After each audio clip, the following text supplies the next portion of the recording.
বন্ধুর কাছ থেকে একটু অন্যরকম রঙের অপরাজিতার বীজ চেয়েছিলাম, দিয়ে গেছে। তো সেটাই লাগাবো গাছটা। এবার আমার মন খারাপ আছে, দুটো গাছ লাগিয়েছিলাম, হয়নি, যা আমার এতটা জীবনে কখনো হয়নি। এই বীজগুলো নিয়ে মাটিটা এই টবটাতে লাগাবো। আমার যেটা খোঁড়ার জিনিসটা সেটা হারিয়ে গেছে, পাইনি খুঁজে। এটা একটা লোহার চিমটে মতো, সেইটা দিয়ে খুঁড়ছে। আর এখন তো মাটি ভিজে আছে, অসুবিধে নেই, বীজটা লাগিয়ে দেবো, দেখি হয় কি না।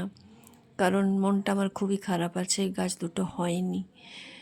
দেখা যাক, অন্য রকম রঙের অপরাজিতা যদি হয় কখনো সেটাও দেখাবো, আর যদি না হয় তাহলে তো কিছু বলার নেই। দুঃখ যখন খারাপ হয় না, তখন সব পরপর খারাপই হয়। এইগুলো দিলাম, মাটিটা একটু দিয়ে দিয়ে অল্প করে জল দেবো, তারপর দেখা যাক, অপেক্ষা করতে হবে যতটা সময় পারা যায়। দেখা যাক, জল দিয়ে দিলাম, এইবার অপেক্ষা।